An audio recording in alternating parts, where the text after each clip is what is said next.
Bom dia, caros católicos. Vamos continuar a leitura do Glórias de Maria, Santo Afonso de Ligório.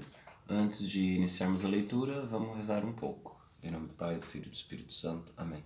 Ave Maria, cheia de graça, o Senhor é convosco. Bendito sois vós entre as mulheres, bendito o fruto do vosso ventre, Jesus. Santa Maria, Mãe de Deus, rogai por nós, pecadores, agora e na hora de nossa morte. Amém. Glória ao Pai, ao Filho e ao Espírito Santo, assim como era no princípio, agora e sempre, por todos os séculos, séculos. Amém.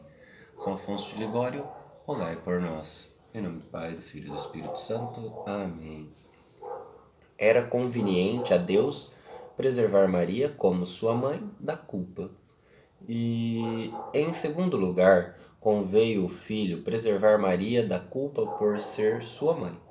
A todos os outros filhos não se concede poder de escolher a mãe, segundo o seu agrado, mas se a algum se concedesse alguma vez, quem podendo ter por mãe uma rainha, a queria escrava, poderia tê-la nobre, e quereria plebeia, podendo tê-la amiga de Deus, e quereria inimiga? Se, pois, o Filho único de Deus pôde escolher a mãe conforme lhe agradava, deve-se ter por certo que a escolheu tal qual convinha a um Deus. Assim fala São Bernardo.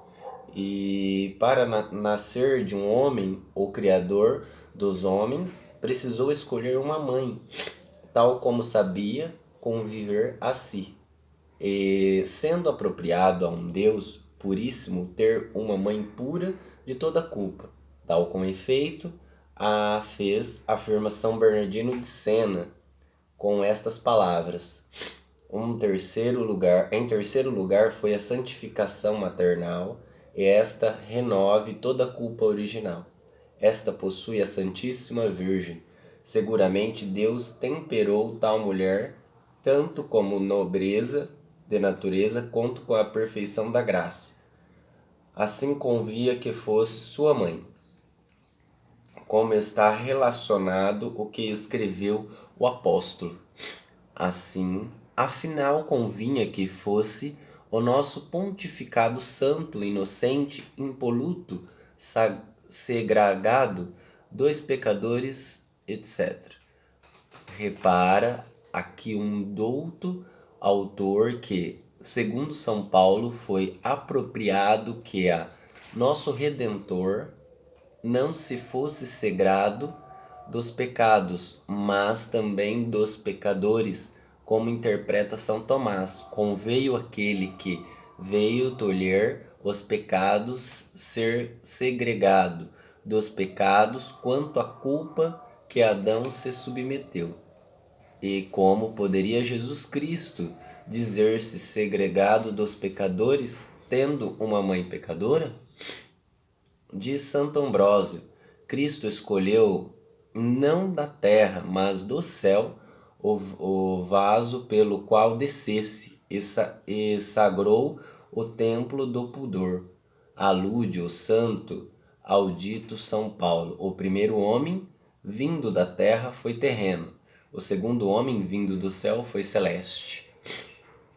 Isso aqui não descarta as duas naturezas de Jesus Cristo, a natureza humana e divina. Então ele veio 100% homem, mas 100% Deus, dentro das limitações de um corpo humano, né?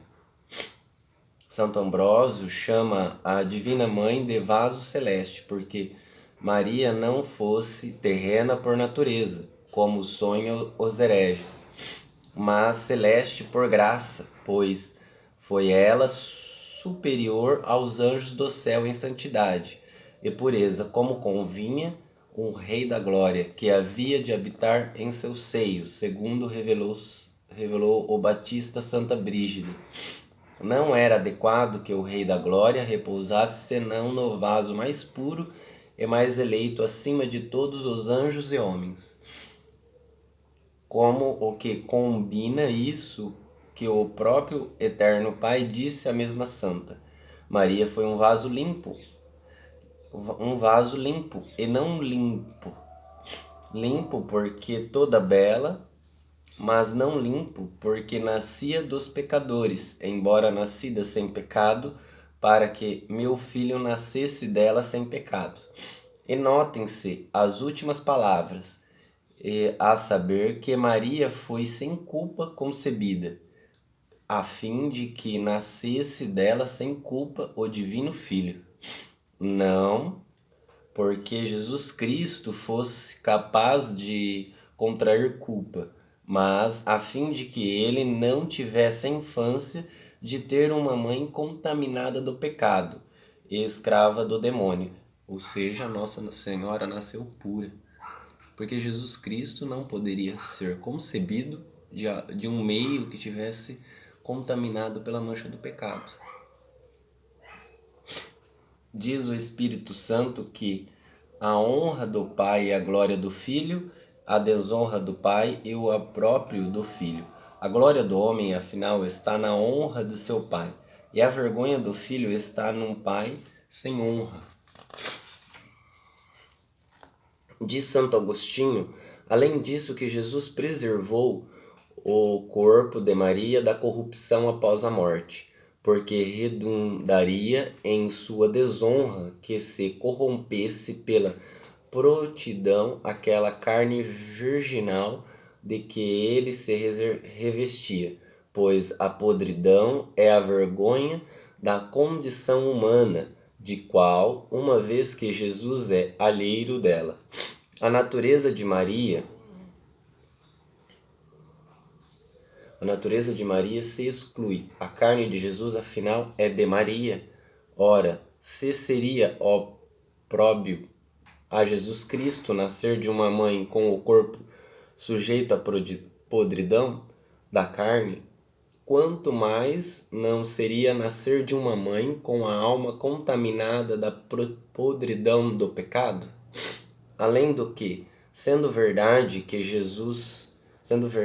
que a carne de Jesus é a mesma de Maria, deste modo, como junta ali o mesmo santo, a carne do Salvador, mesmo depois de sua ressurreição, permaneceu a mesma que ele tomará da mãe. A carne de Cristo é a carne de Maria. E muito embora tenha sido pela glória de ressurreição glorificada, manteve-se, no entanto, a mesma que Maria foi tomada, de onde falou Santo Haroldo de Chartres, Arnaldo de Chartres. Uma só é a carne de Maria e de Cristo, e por tal razão não julgo que a glória do Filho fosse comum com a Maria, e sim a mesma. Ora, sendo isso verdadeiro, se a Santíssima Virgem tivesse sido concebida em pecado, ainda que o Filho não tivesse contraído a mancha do pecado, não obstante sempre lhe restaria certa mancha de estar unido a uma carne outrora contaminada pela culpa, vaso de imundícia e sujeira a Lúcifer. Maria só foi mãe, mas mãe digna do Salvador. Assim chamam todos os santos padres.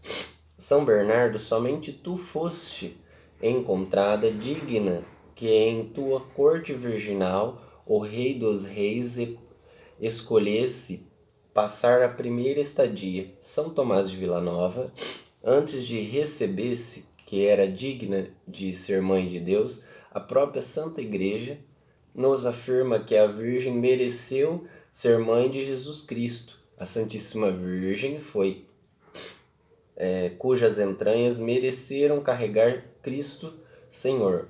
O que São Tomás de Aquino explicando diz que a Santíssima Virgem mereceu carregar o Senhor de todas as coisas, não porque tenha merecido que ele se encarnasse, mas porque da graça recebida mereceu grau de pureza e santidade pelo qual pôde ser convenientemente a mãe de Deus. E Nossa Senhora ainda foi, e é, né, foi o sacrário de Jesus Cristo, né, o primeiro ostensório, porque ela carregou Jesus Cristo. Diz, pois, do doutor Angélico que Maria não podia merecer a encarnação do Verbo, mas pela divina graça mereceu tal perfeição que tornou mãe digna de um Deus, segundo o que escreveu a este respeito diz São Pedro Damião. Pela sua santidade única mereceu ser julgada a única digna de acolher a Deus. Ora, admitindo que Maria foi mãe digna de Deus, a qual excelência diz São Tomás de Villanova que e qual perfeição a ela não conveio, ensina o mesmo doutor Angélico, que quando Deus elege alguém para alguma dignidade, torna-o também idôneo a ela, donde diz que Deus tem elegido Maria por mãe, certamente a tornou ainda por cima digna por meio de sua graça. Porém, a Beata Virgem foi divinamente escolhida para ser mãe de Deus, e por isso não se pôde duvidar que Deus, por sua graça, tenha o tornado idônea para tanto, de acordo com a passagem. Encontrastes graça junto de Deus, eis que conceberás, etc.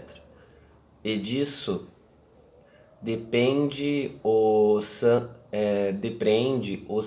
que a Virgem não cometeu jamais algum pecado atual, nem mesmo venial. Do contrário, diz não teria sido digna mãe de Jesus Cristo, pois a ignomínia da mãe teria sido também a do filho, por ter uma pecadora por mãe. Vamos concluir aqui a leitura de hoje. Um dia abençoado. Fiquem com Deus, com o amor de Maria. Em nome do Pai, do Filho e do Espírito Santo. Amém.